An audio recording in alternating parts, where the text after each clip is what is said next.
ಸಮುದಾಯದ ಸ್ವಾಮೀಜಿಗಳು ಇದೀಗ ಸಿದ್ದರಾಮಯ್ಯನವರು ಪರವಾಗಿ ನಿಂತಿದ್ದಾರೆ. ಸಮುದಾಯಕ್ಕೆ ಏನು ಕಾಂಟ್ರಿಬ್ಯೂಷನ್ ಇಲ್ಲ, ಅವ್ರ ಕಡೆಯಿಂದ ಕೊಡುಗೆನೇ ಇಲ್ಲ ಅಂತಂದ್ರೆ ಈ ಇಷ್ಟರ ಮಟ್ಟಿಗೆ ಬೆಂಬಲ ಯಾಕೆ ಸಿಗುತ್ತೆ ಅಂತ. ಈಗ ಯಾವ ಸ್ವಾಮಿಗಳು ನೋಡಿ, ನಾನು ಯಾವ ಸ್ವಾಮಿಗಳ ವಿರುದ್ಧನೇ ಹೋರಾಟ ಮಾಡಿದ್ದವನು. ನಾನು ಎಜುಕೇಶನ್ ಮಿನಿಸ್ಟರ್ ಇದ್ದಾಗ ಈ ಶಿಕ್ಷಣನ, ಪ್ರಾಥಮಿಕ ಶಿಕ್ಷಣನ ಈ ಸ್ವಾಮಿಗಳಿಂದ ಬಿಡುಗಡೆ ಮಾಡಬೇಕಾದ್ರೆ ಅವತ್ತು ಅವ್ರ ವಿರುದ್ಧನೇ ಹೋರಾಟ ಮಾಡಿದವನು ನಾನು. ಇತಿಹಾಸ ಅದು. ಪಾಪ ನೀವು ಯಾವ ಸ್ವಾಮಿಗಳು ಎಲ್ಲರೂ ಮಂತ್ರಿ ಮುಖ್ಯಮಂತ್ರಿ ಅಂತ ಅರ್ಜಿ ಹಿಡ್ಕೊಂಡು ತಿರುಗಾಡ್ತೇವೆ ಸ್ವಾಮಿಗಳು. ಹಾಗಾಗಿ ಈ ಸ್ವಾಮಿಗಳು ಅವ್ರು ಏನು ಕೊಟ್ಟಾರೋ ಏನೋ ಅಂತೇಳಿ ಒಳ್ಳೇದು ನಮ್ಮ ಸ್ವಾಮಿ ಅಲ್ವ. ಅಷ್ಟ ತಕ್ಷಣನೇ ಸ್ವಾಮಿಗಳೇನು ಸಿದ್ದರಾಮಯ್ಯ ಪರ ಇದ್ದಾರೆ, ಅವ್ರ ಪರ, ಸ್ವಾಮಿಗಳು ಸಮಾಜದ ಪರ ಇದ್ದಾರೆ ಅಷ್ಟೇ. ಸರಿ, ಕೇವಲ ಕುರುಬ ಸಮುದಾಯ ಮಾತ್ರವಲ್ಲ, ಅಹಿಂದ ವರ್ಗಕ್ಕೇನೆ ಸಿದ್ದರಾಮಯ್ಯನವರ ಕೊಡುಗೆ ಬಹಳಷ್ಟಿದೆ. ಅಹಿಂದ ಸಮುದಾಯ ಏನಾದ್ರೂ ಉದ್ಧಾರ ಆಗ್ತಿದೆ ಅಥವಾ ಆಗಬೇಕು ಅಂದ್ರೆ ಅದು ಕೇವಲ ಸಿದ್ದರಾಮಯ್ಯನವರು ಅಧಿಕಾರದಲ್ಲಿದ್ರೆ ಮಾತ್ರ ಅಂತ ಕೂಡ ವಾದ ಮಾಡುವವರಿದ್ದಾರೆ. ಇವೆಲ್ಲ ಸುಮ್ಮನೆ ಬೂಟಾಟಿಕೆಯ ಮಾತುಗಳಿವೆಲ್ಲ, ಶುದ್ಧ ಸುಳ್ಳು ಇವೆಲ್ಲ. ಕಾಂಗ್ರೆಸ್ಸೇ ಅಹಿಂದ ರೀ. ನೀವು ಯಾರಾದ್ರೂ ಕಾಂಗ್ರೆಸ್ ಪಾರ್ಟಿ ಲೀಡರ್ಗೆ ಮೈಕ್ ಕೊಡಿ, ಏನ್ ಶುರು ಮಾಡ್ತಾರೆ ಭಾಷಣ? ಹರಿಜನ ಗಿರಿಜನರೇ, ಹಿಂದುಳಿದವರೇ, ಅಲ್ಪಸಂಖ್ಯಾತರೇ, ರೈತರೇ, ಯಾವುದೇ ಒಬ್ಬ ಕಾಂಗ್ರೆಸ್ ತನಗೆ ನೀವು ಮೈಕ್ ಕೊಟ್ಟರೆ ಅದೇ ಮಾತಾಡು. ಕಾಂಗ್ರೆಸ್ ಪಾರ್ಟಿನೇ ಅಹಿಂದ, ಸಿದ್ದರಾಮಯ್ಯ ಅಲ್ಲ ಅಹಿಂದ. ಎಲ್ಲಿದ್ರು ಸಿದ್ದರಾಮಯ್ಯ? ದೇವರಾಜರಸಂತ ಪುಣ್ಯಾತ್ಮ ಏನೆಲ್ಲ ಕೊಟ್ಟು ಹೋದ್ರು ಈ ನಾಡಿಗೆ, ಎಲ್ಲಿದ್ರಿ ಸ್ವಾಮಿ? ಆಗ ನೀವು ಇಂದಿರಾ ಗಾಂಧಿಯನ್ನ ದೇವರಾಜರಸ ನಿಮ್ಮಷ್ಟು ಬಲವಾಗಿ ವಿರೋಧ ಮಾಡಿದವರು, ಬೈದವರು ಇನ್ನೊಬ್ರಿಲ್ಲ. ಈಗ ಇಂದಿರಾ ಗಾಂಧಿ ಅಂತೀರ, ಅವ್ರು ಅಂತೀರ, ಇವರು ಅಂತೀರ. ಈ ಅಹಿಂದ ಸಮುದಾಯ, ನೀವು ಜೆಡಿಎಸ್ ನ ಉದಾಹರಣೆ ಕೊಟ್ಬಿಟ್ಟು ಹೇಳ್ತಾ ಇದ್ರಿ, ಜೆಡಿಎಸ್ ನಲ್ಲೇ ಇದ್ಕೊಂಡು ಜೆಡಿಎಸ್ ನಿಂದ ಪ್ರತ್ಯೇಕವಾಗಿ ಅಹಿಂದ ಕಟ್ಟೋ ಪ್ರಯತ್ನವನ್ನ ಸಿದ್ದರಾಮಯ್ಯನವರು ಮಾಡ್ತಿದ್ರು ಅಂತ. ಈಗಲೂ ಕೂಡ ಅಂಥದ್ದೇ ಪ್ರಯತ್ನವ? ನೀವೇ ಹೇಳ್ದಾಗೆ ಕಾಂಗ್ರೆಸ್ ಏನೇ ಅಹಿಂದ ಸಮುದಾಯದ ಪರವಾಗಿರೋ ಪಕ್ಷ ಆದ್ರೂ ಕೂಡ ಸಿದ್ದರಾಮಯ್ಯನವರು ನನ್ನ ಪರವಾಗಿ ಅಹಿಂದ ಇರೋದು ಕಾಂಗ್ರೆಸ್ನ ಪರವಾಗಿ ಅಲ್ಲ ಅನ್ನೋ ರೀತಿಯಲ್ಲಿ ಏನಾದ್ರೂ ಪೋಟ್ರೆ ಮಾಡೋ, ಆ ರೀತಿಯಲ್ಲಿ ಬಿಂಬಿಸೋ ಪ್ರಯತ್ನ ಮಾಡ್ತಿದ್ದಾರೆ ಅಂತ ಅನಿಸ್ತಿದ್ಯಾ? ಹೌದು. ಅವ್ರು ಏನ್ ಹೇಳ್ಬೇಕು? ಅವರು ಕಾಂಗ್ರೆಸ್ ಹೆಸರು ಹೇಳುವಲ್ಲ ಮನುಷ್ಯ. ಅಹಿಂದ ನಿನ್ನ ಅಹಿಂದ ಅಲ್ಲಪ್ಪ, ಕಾಂಗ್ರೆಸ್ ನಿನ್ನ ತಗೊಂಬ ನಿನ್ ಮುಖ್ಯಮಂತ್ರಿ ಮಾಡಿರೋದು. ಕಾಂಗ್ರೆಸ್ಸೇ ಅಹಿಂದ. ಕಾಂಗ್ರೆಸ್ ಈ ದೇಶದಲ್ಲಿ ಯಾರ ಪರವಾಗಿದೆ? ಈ ಎಂಥ ತುಳಿತಕ್ಕೆ ಒಳಗಾದವರ, ಶೋಷಿತ ಸಮುದಾಯಗಳ ಪರವಾಗಿರ್ತಕ್ಕಂಥದ್ದೇ ಕಾಂಗ್ರೆಸ್. ಸೊ ಹಾಗಾಗಿ ಇದು ಎಲ್ಲಾ ಜಾತಿ, ಜನಾಂಗ, ಧರ್ಮ, ಭಾಷಿಕರ ಪಕ್ಷ ಕಾಂಗ್ರೆಸ್. ನಾನು 40 ವರ್ಷ ಕಾಂಗ್ರೆಸ್ ಅಲ್ಲಿದ್ದವನು, ನಿಮ್ಮನ್ನು ಕಾಂಗ್ರೆಸ್ಗೆ ಕರ್ಕೊಂಡ್ಬಂದವನು. ನಿಮ್ಮ ಉಪಟಳದಿಂದ ಕಾಂಗ್ರೆಸ್ ಬಿಟ್ಟೋದವನು ನಾನು. ಹಾಗಾಗಿ ಸಿದ್ದರಾಮಯ್ಯನವರು ಸ್ವಲ್ಪ ಎಲ್ಲ ಯೋಚನೆ ಮಾಡಿ ಹೇಳಬೇಕೆ ಹೊರತು ಸುಮ್ಮನೆ ನಾನು ನಂದು ನೋ ನೆವರ್. ಸರಿ, ನಿಮ್ಮದೇ ಮಾತು. ಹಾಗೆ ಬಹುತೇಕರ ಬಾಯಲ್ಲಿ ಕೇಳೋ ಮಾತು ಅಂದ್ರೆ ಹಾಲು ಕೆಟ್ಟರೂ ಕೂಡ ಹಾಲು ಮತದವ್ರು ಕೆಡೋದಿಲ್ಲ ಅಂತ. ಹೀಗಾಗಿ ಕೊಟ್ಟ ಮಾತನ್ನು ಉಳಿಸ್ಕೊಳ್ಬೇಕು ಸಿದ್ದರಾಮಯ್ಯನವರು ಅಂತ ಹೇಳಿ ನೀವು ಕೂಡ ಪ್ರಸ್ತಾಪ ಮಾಡ್ತೀವಿ. ಮಾತು ಕೊಟ್ಟಿದ್ದಾರೆ ಅನ್ನೋದಕ್ಕೆ ಸಾಕ್ಷಿ ಏನು ಅಂತ ಕೇಳ್ತಿದ್ದಾರೆ. ಮಾತಾಡಿದ ಸಂದರ್ಭದಲ್ಲಿ ಏನು ವಿಶ್ವನಾಥ್ ಅವರಿದ್ರ? ವಿಶ್ವನಾಥ್ ಅವ್ರ ಮುಂದೆ ಏನಾದ್ರೂ ಡಿ ಕೆ ಶಿವಕುಮಾರ್ ಅವ್ರ ತಲೆ ಮೇಲೆ ಕೈ ಇಟ್ಟು ಪ್ರಮಾಣ ಮಾಡಿದ್ರ ಸಿದ್ದರಾಮಯ್ಯನವರು? ನೀವು ಯಾವ ಕಾನ್ಫಿಡೆನ್ಸ್ ನಲ್ಲಿ ಹೇಳ್ತಿದ್ದೀರಿ ಮಾತುಕತೆ ಆಗಿದೆ ಅಂತ? ರಾಜಕಾರಣದಲ್ಲಿ ಜವಾಬ್ದಾರಿ ಅಥವಾ ಅಧಿಕಾರದ ಮಾತುಗಳು ಬಹಿರಂಗವಾಗಿ ಆಗಲ್ಲ.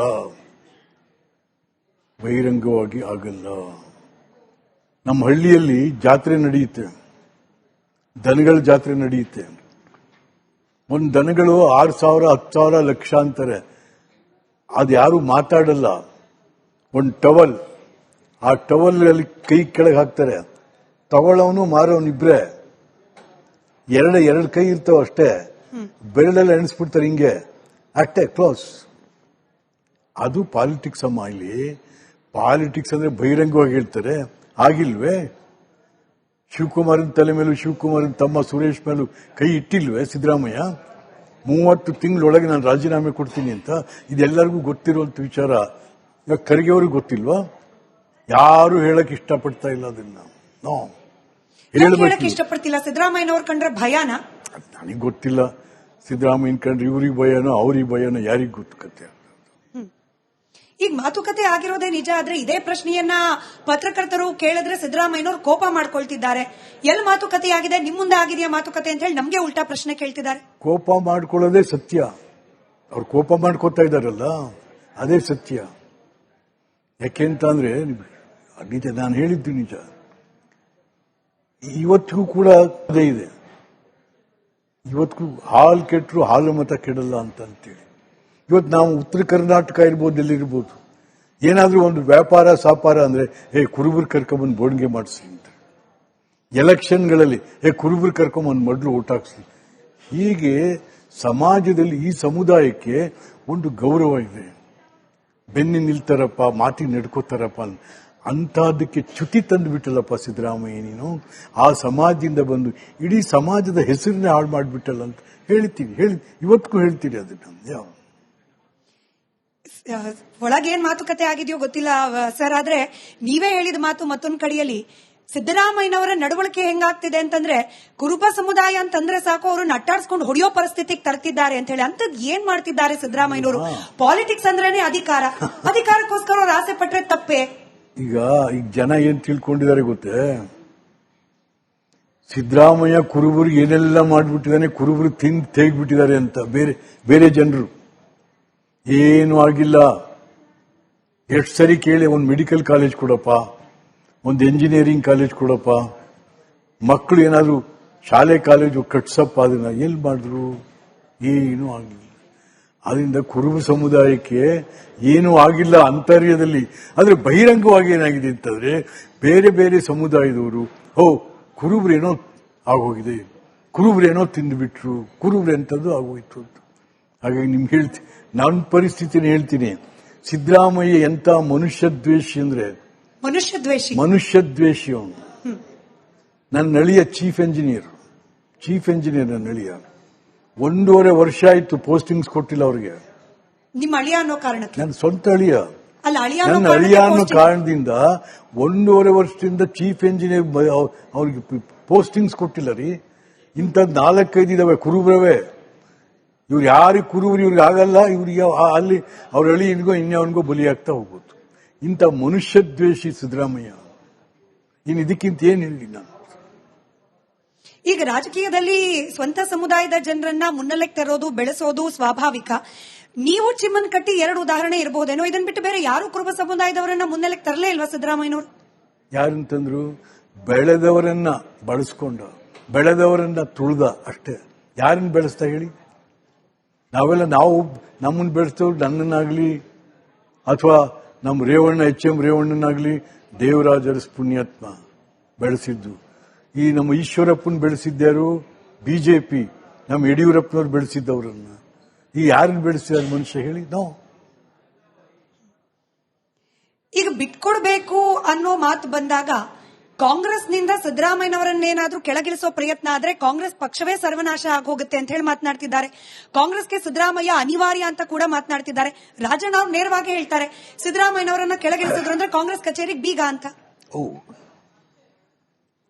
ಕಾಂಗ್ರೆಸ್ ಅನಿವಾರ್ಯ ಸಿದ್ದರಾಮಯ್ಯನ್ಗೆ. ಕಾಂಗ್ರೆಸ್ ಸಿದ್ದರಾಮಯ್ಯನ್ಗೆ ಅನಿವಾರ್ಯ, ಕಾಂಗ್ರೆಸ್ಗೆ ಸಿದ್ದರಾಮಯ್ಯನ ಅನಿವಾರ್ಯ ಅಲ್ಲ. ಎಂತೆಂತ ಲೀಡರ್ಗಳು ಬಂದೋಗಿದ್ದಾರೆ. ಈಗ ಯಾರಿದ್ದಾರೆ ಅಂತ? ಎಲ್ಲಿ? ಸಿದ್ದರಾಮಯ್ಯನವರನ್ನ ಬಿಟ್ರೆ ಅವರ ಸರಿಸಮನಾಗಿ ನಿಲ್ಲಬಲ್ಲ ಲೀಡರ್ ಯಾರಿದ್ದಾರೆ? ಇಂದಿರಾ ಗಾಂಧಿ ಆದ್ಮೇಲೆ ಯಾರು ಇಲ್ಲ ಅಂತಿದ್ರು, ಬರ್ಲಿಲ್ವೇ? ನೆಹರು ಆದ್ಮೇಲೆ ಯಾರು ಇಲ್ಲ ಅಂತ ಬರ್ಲಿಲ್ವೇ? ಲಾಲ್ ಬಹದ್ದೂರ್ ಶಾಸ್ತ್ರಿ ಅವರು. ಇಂದಿರಾ ಗಾಂಧಿ ಆದ್ಮೇಲೆ ರಾಜೀವ್ ಗಾಂಧಿ ಬರ್ಲಿಲ್ವೇ? ಇವೆಲ್ಲ ಸುಮ್ಮನೆ ರಾಜಕಾರಣದಲ್ಲಿ ಶೂನ್ಯ ಅನ್ನೋದಿಲ್ಲ. There is no vacuum in politics as my knowledge goes. ಶೂನ್ಯ ಅನ್ನುವುದು ರಾಜಕಾರಣದಲ್ಲಿ ಇಲ್ಲ. ಸಿದ್ದರಾಮಯ್ಯನವರು ಹಠಕ್ಕೆ ಬಿದ್ದೇನಾದ್ರೂ ಪಟ್ಟ ಬಿಡೋದೇ ಇಲ್ಲ ಅಂತ ಆದ್ರೆ ಅಂತ ಪರಿಸ್ಥಿತಿಯಲ್ಲಿ ಏನ್ ಮಾಡಬೇಕು ಕಾಂಗ್ರೆಸ್ ಹೈಕಮಾಂಡ್? ಕಾಂಗ್ರೆಸ್ ಹೈಕಮಾಂಡ್ಗೆ ನಿಮಗೂ ಗೊತ್ತಿರೋ ಹಾಗೆ ಸುಲಭದ ಟಾಸ್ಕ್ ಅಲ್ಲ ಇದು, ಅಧಿಕಾರ ಹಸ್ತಾಂತರ. ಸಿದ್ದರಾಮಯ್ಯನವರು ನಿಜಕ್ಕೂ ಅವ್ರಿಗೇನಾದ್ರೂ ಕೃತಜ್ಞತೆ ಅನ್ನೋದಿದ್ರೆ, ಕೃತಜ್ಞತೆ. ಕಾಂಗ್ರೆಸ್ ನನಗೊಂದು ಅಧಿಕಾರ ಕೊಟ್ಟಿದೆ, ಕಾಂಗ್ರೆಸ್ ನನಗೆ 2 ಸಾರಿ ಮುಖ್ಯಮಂತ್ರಿ ಮಾಡಿದೆ, ಕಾಂಗ್ರೆಸ್ನಿಂದ ನಾನು ಹೆಚ್ಚು ಬೆಳೆದಿದ್ದೇನೆ ಅಂತಂತೇಳಿ ಎಲ್ಲ ಬರ್ರಪ್ಪ ನಂದಾಯ್ತು, ನೀವು ಬರ್ರಿ ಇನ್ಯಾರು ಇಷ್ಟಾದರೆ ಎಷ್ಟು ಒಂದು ಗೌರವ ಆಯ್ತು. ಬಟ್ ಇವತ್ತು ಕೃತಜ್ಞತೆಯೇ ಇಲ್ಲದ ಒಬ್ಬ ನಾಯಕ ಈ ನಾಡಿನಲ್ಲಿದ್ದಾನೆ ಅಂದ್ರೆ ಅವನು ಸಿದ್ದರಾಮಯ್ಯ. ನಿಮ್ಗೆ ಯಾವ ಕೃತಜ್ಞತೆಯೂ ಇಲ್ಲ.